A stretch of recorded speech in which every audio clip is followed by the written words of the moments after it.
नमस्कार, अक्ष एडु पॉइंट में आपका स्वागत है।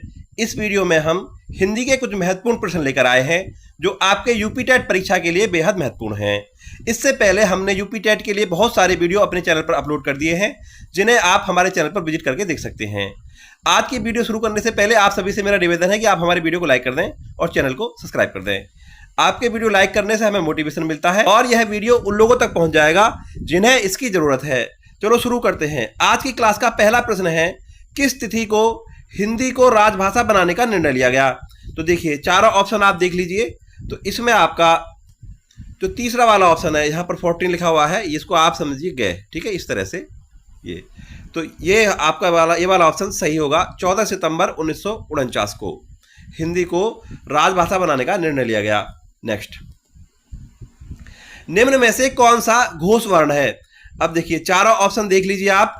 सबसे पहले हम ये समझ लेते हैं कि घोष वर्ण होते कौन से हैं, घोष और अघोष, ठीक है। इसके बारे में हम थोड़े से जान लेते हैं। चलिए पहले जानते हैं घोष के बारे में। जिन व्यंजनों के उच्चारण में गले के स्वर तंत्रिका में कंपन होता है उन्हें कहते हैं घोष वर्ण।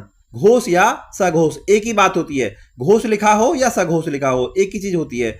यदि उनके उच्चारण में आपके गले में स्वर तंत्रिका में कंपन हो तो वो क्या होंगे, घोष या सघोष, ठीक है। अब देखिए एक और तरीका क्या है इन्हें पहचानने का। अभी आप देखते होंगे कि जो व्यंजन हैं उनके वर्ग होते हैं, क वर्ग, च वर्ग, ट वर्ग, प वर्ग, त वर्ग, ठीक है। तो उनके तीसरे, चौथे और पांचवें वर्ण जो हैं, सभी वर्गों के तीसरे, चौथे और पांचवें वर्ण, ठीक है, वो क्या होंगे, घोष या सघोष। तीसरे, चौथे और पांचवें। और इनके अलावा य, र, ल, व, ह और सभी स्वर ये क्या है, सघोष हैं, सघोष या घोष, ठीक है। एक बार फिर बता देता हूं मैं, सभी वर्गों के तीसरा, चौथा व पांचवा वर्ण, ठीक है। इसके अलावा य, र, ल, व, ह और सभी स्वर ये क्या होंगे, सघोष होंगे। तो अब आप ऑप्शन देख लीजिए, ठीक है। जैसे मैंने बताया कि तीसरा, चौथा और पांचवा वर्ण, यानी कि जो आपका इसमें तीसरा वाला ऑप्शन है ये प वर्ग है, प, फ, ब, भ, म, ठीक है। सबसे अंत में मैं आएगा, ठीक है। तो इसमें आपका ये तीसरा वाला ऑप्शन सही होगा। जो मैं है वो घोष वर्ण है, घोष या सघोष। यहाँ पर तीसरा वाला ऑप्शन आपका सही होगा। चलिए आगे बढ़ते हैं। निम्न में से अल्प प्राण वर्ण कौन से हैं, ठीक है। ऑप्शन आप देख लीजिए। चलिए अल्प प्राण वर्ण को भी जान लेते हैं कि क्या होते हैं। अब देखिए, वे व्यंजन जिनके उच्चारण में मुख से कम वायु निकलती है उन्हें अल्प प्राण व्यंजन कहते हैं, ठीक है। दोबारा बताता हूं, जिनके उच्चारण में मुख से कम वायु निकलती है उन्हें अल्प प्राण व्यंजन कहते हैं।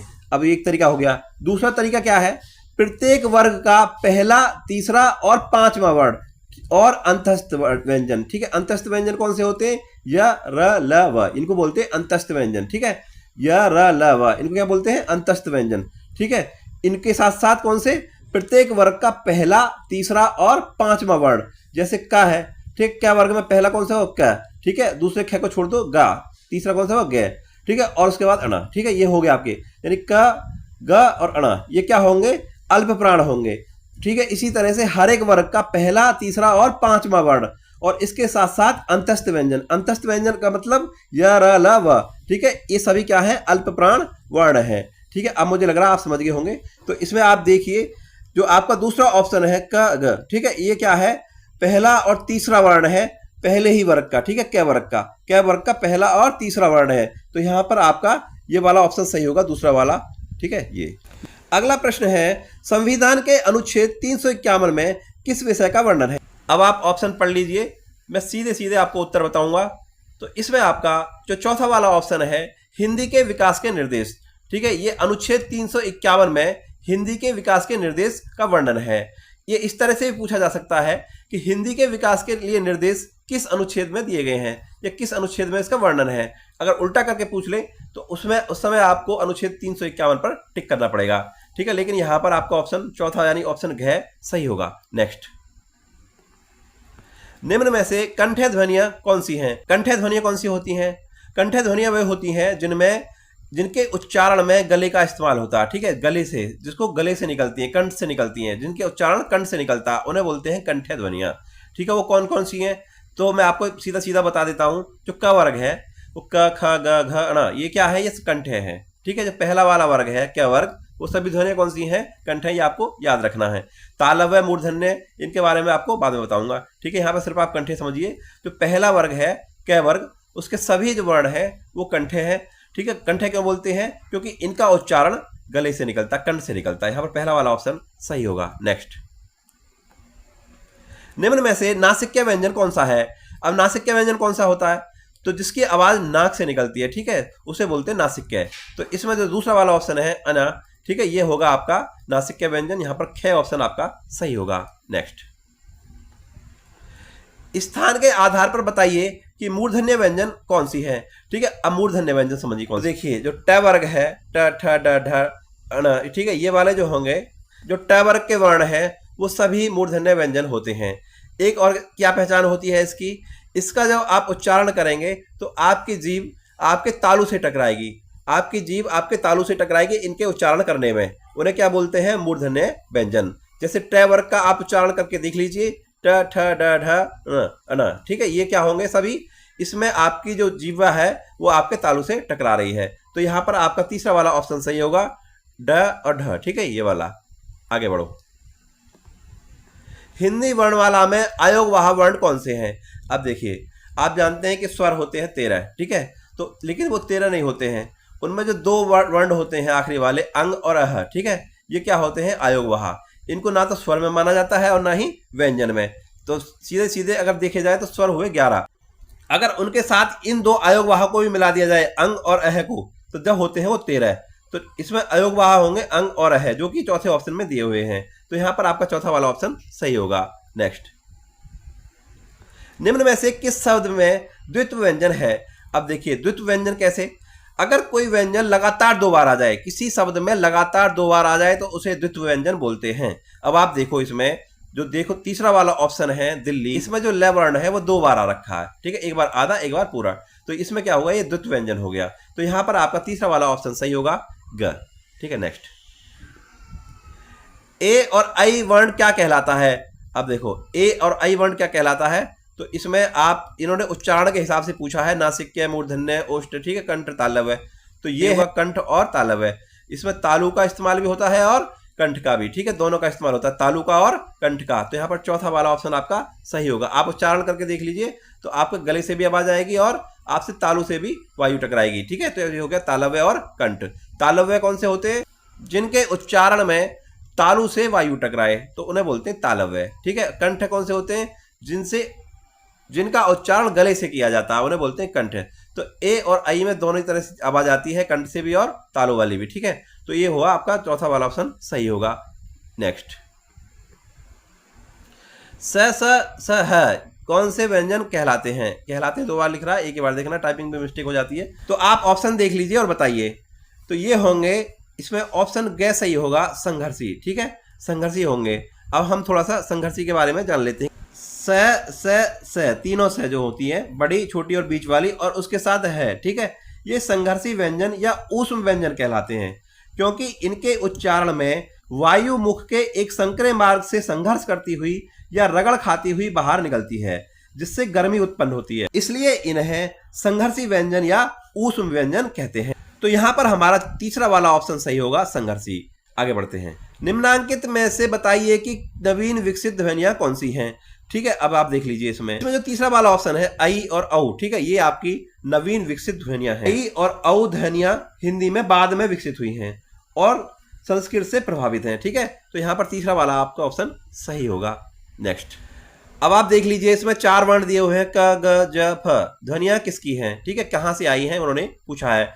तो इसमें आप देख लीजिए, इसमें मैं आपको सीधा सीधा आंसर बता देता हूं, ये वाला ऑप्शन इसमें सही होगा। नेक्स्ट, हिंदी शब्दकोश में छ का क्रम किस वर्ण के बाद आता है? अब देखो, इसमें 4 ऑप्शन दिए हुए हैं, तो ठीक है, आपको बताना है कि शब्दकोश जो डिक्शनरी होती है हिंदी वाली, उसमें इसका क्रम किसके बाद आता है, ठीक है। तो इसमें आपका पहला वाला ऑप्शन सही होगा, ये क्या के बाद आता है, ठीक है। ये प्रश्न बार बार पूछा जाता है, इसमें कंफ्यूजन हो जाता है। अगर हम लोग क्या करते हैं, हम वर्णमाला के हिसाब से इसमें लगाए जाते हैं, ठीक है, वो गलत होता है। तो इसमें पहला वाला ऑप्शन सही होगा, ये शब्द को इसके हिसाब से पूछा उन्होंने, ठीक है। अब क्यों होता है? अब ये वाला जो वर्ण है इसमें, ये बना हुआ है क प्लस स, ये वाली षटकोण वाली से, ठीक है, इससे मिलके बना, इसलिए इसका क्रम हिंदी शब्दकोश में के वर्ण के बाद आता है, ठीक है। तो इसमें आप ऑप्शन पहला वाला सही होगा। आगे बढ़ते हैं। ग वर्ण किन वर्णों के संयोग से बना है, ठीक है, ये आपको बताना है। तो देखो इसमें आपका दूसरा वाला ऑप्शन सही होगा, ठीक है, इससे ज और अन्य से। नेक्स्ट, छह ध्वनि किसके अंतर्गत आती है, ये आप जानते ही होंगे कि इसे संयुक्त वर्ण कहते हैं। यहां पर तीसरा वाला ऑप्शन सही होगा। नेक्स्ट, हिंदी में मूलतः वर्णों की संख्या कितनी है। देखो हिंदी वर्णमाला में वर्णों की संख्या बार बार पूछी जाती है और इसमें हम कंफ्यूज हो जाते हैं। तो इसका सही उत्तर जो होगा वो होगा 52, यानी ऑप्शन ग, ठीक है। लेकिन इसमें कंफ्यूजन क्यों होता है, क्योंकि अगर आप वर्णमाला गिनने लग जाओ तो उसमें ये 52 नहीं बनते हैं, उसमें वो बनती है, इसकी संख्या थोड़ी सी कम बनती है, ठीक है। तो वो क्यों गलती होती है उसको मैं बता देता हूं। तो सबसे पहले तो 13 इसमें स्वर होंगे और 33 होते हैं व्यंजन और 4 होते हैं संयुक्त व्यंजन। लेकिन इनके अलावा 2 उच्छिप्त व्यंजन और होते हैं। वो कौन से हैं, एक तो ये वाला है इस तरह से, ठीक है, और एक है ये वाला, ये वाला। इन दोनों को, इनको बोलते हैं उच्छिप्त व्यंजन। इनको हम वैसे आमतौर पर नहीं गिनते हैं, लेकिन ये अगर सारे पूछे जाएंगे तो उसमें आएंगे, इसलिए इसकी संख्या बनती है 52। आप देख लीजिए अभी 52 होंगे। मुझे लग रहा है आप समझ गए होंगे। आगे चलते हैं। हिंदी वर्णमाला में स्वरों की कुल संख्या कितनी है। अब देखिए इसमें 11 तो होते हैं स्वर, ठीक है, और 2 होते हैं आयोगवाह, तो कुल पूछे उन्होंने 13 हो गए। आपका चौथा वाला ऑप्शन सही होगा, 13। हिंदी वर्णमाला में व्यंजनों की संख्या है, तो हिंदी वर्णमाला में व्यंजनों की संख्या है 33, मैंने अभी आपको बताया है। तो यहां पर आपका तीसरा वाला ऑप्शन सही होगा। आगे बढ़ते हैं। अघोष वर्ण कौन से हैं। देखो शुरू में हमने घोष जाने थे, अब इसमें जानेंगे अघोष, ठीक है। पहला वाला जो प्रश्न था उसमें घोष वर्ण पूछे थे, इसमें पूछा है अघोष वर्ण। तो अब की बार मैं आपको अघोष वर्ण के बारे में बता देता हूं, थोड़ा सा इसके बारे में जान लेते हैं। अघोष व्यंजन वे व्यंजन ध्वनियां होती हैं जिनके उच्चारण में स्वर तंत्रिका कंपन नहीं करती, ठीक है। घोष में कंपन करती थी तो स्वर तंत्रिका अघोष में नहीं करती है, ये थोड़ा अंतर है। यानी गले में कोई गूंज पैदा नहीं होती है। अब ये होते कौन कौन से हैं। क वर्ग के पहले 2 व्यंजन, इसी तरह से च वर्ग के पहले 2 व्यंजन, इसी तरह से ट के, उसी तरह से त के, उसी तरह से प के, ठीक है। इसके अलावा स, तीनों से, ठीक है, छोटी बड़ी और मध्य वाली, ये क्या होंगे, सभी अघोष होंगे और इन पर गले पर कोई कंपन पैदा नहीं होती है इनके उच्चारण में, ठीक है। ये इनकी पहचान भी है। तो इसमें आपका चौथा वाला ऑप्शन सही होगा। नेक्स्ट, इनमें से संयुक्त व्यंजन कौन सा है। तो देखिए आसान प्रश्न है, क्षत्रिय त्र ग, ठीक है, और ये वाले जो क्या होते हैं ये संयुक्त होते हैं। क्षत्रिय, ये वाला क्षत्रिय, और ये वाला तिर, और ये वाला ग, और श्रमिक वाला श्रय, ये सब क्या होते हैं, संयुक्त होते हैं चारों। तो इसमें आपका दूसरा वाला ऑप्शन सही होगा। नेक्स्ट, निम्नलिखित में से कौन सा उच्चारण की दृष्टि से दंते नहीं है। दंते का मतलब है उसका उच्चारण करेंगे तो दांत से जिह्वा टकराए। इसमें आपका चौथा वाला ऑप्शन सही होगा, ट। इसका उच्चारण करके देख लीजिए, ट होगा आपको मूर्धन्य, ठीक है, ये वाला सही ऑप्शन होगा। आगे बढ़े। निम्नलिखित में से कौन स्वर नहीं है। बहुत आसान प्रश्न है, सबसे लास्ट वाला जो है स्वर नहीं है, बाकी सब स्वर है। नेक्स्ट, घ का उच्चारण स्थान कौन सा है। तो मैंने बताया आपको क वर्ग के जो होते हैं वो सभी कंठ वाले होते हैं, तो दूसरा वाला ऑप्शन इसमें सही होगा, ये कंठ है। नेक्स्ट, जिन शब्दों के अंत में ए आता है उन्हें क्या कहते हैं। अब देखिए अगर कोई शब्द अ के साथ में खत्म हो रहा है तो उसे बोलेंगे अकारांत। इसमें चौथा वाला ऑप्शन आपका सही होगा, जैसे राम, फल, वन, जम, ये क्या है, सब अ के साथ खत्म हो रहे हैं। जैसे मान लो वन है तो वन में व और न, ये न है, ये न के साथ में ऑटोमेटिकली क्या होता है, ए जुड़ा हुआ होता है ऐसे। अब आप जानते होंगे किसी व्यंजन के साथ में ए जुड़ा होता है ऑटोमेटिकली, ठीक है। तो क्या होगा, ये ए के साथ में इसका अंत हो रहा है, इसे क्या होंगे, अकारांत बोलेंगे इनको, अकारांत। क्या बोलेंगे इनको, अकारांत। आगे बढ़िए। 6 वर्ण के किसके योग से बनता है। तो इसके बारे में आपको पहले बता चुका हूं। तो 6 वर्ण है वो, पहला वाला ऑप्शन इसमें सही होगा, ये वाला, इसके योग से बनता है, क और स के। भारतीय संविधान के किन अनुच्छेदों में राजभाषा संबंधी प्रावधानों का उल्लेख है। तो देखिए इसमें आपका पहला वाला ऑप्शन सही होगा, 343 से 351 तक। नेक्स्ट, भाषा के आधार पर भारतीय राज्यों की पुनः संरचना की गई थी, कब की गई थी। इसमें आपका चौथा वाला ऑप्शन सही होगा, 1956 ईस्वी में। भाषाई आधार पर सर्वप्रथम किस राज्य का गठन हुआ। बहुत इंपॉर्टेंट प्रश्न है, हिंदी में भी आ सकता है, आपका आपका पर्यावरण में भी आ सकता है, आपका जनरल नॉलेज में भी आ सकता है, किसी में भी पूछ लिया जाता है। ठीक है, तो इसमें आपका चौथा वाला ऑप्शन सही होगा, आंध्र प्रदेश की। अगला प्रश्न है, वर्ष 1955 ईस्वी में गठित प्रथम राजभाषा आयोग के अध्यक्ष थे, कौन थे? ठीक है, तो इसमें आपका ऑप्शन आप देख लीजिए। 1955 में गठित हुई थी प्रथम राजभाषा आयोग, उसके अध्यक्ष पूछे हैं तो वो थे बाल गंगाधर खेर, यानी कि बीजी खेर। पहला वाला ऑप्शन इसमें सही होगा। और आज की क्लास का लास्ट प्रश्न ये है, भारतीय संविधान की 8वीं अनुसूची में शामिल भाषाओं की संख्या है। ठीक है, ये भी बहुत इंपॉर्टेंट प्रश्न है। इसमें आपका चौथा वाला ऑप्शन सही होगा, 22। ठीक है, ये थी आज की क्लास।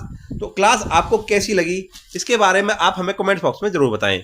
वीडियो अगर आपको अच्छी लगी तो वीडियो को लाइक करें, चैनल को सब्सक्राइब करें। मिलते हैं अगले वीडियो में, तब तक के लिए नमस्कार।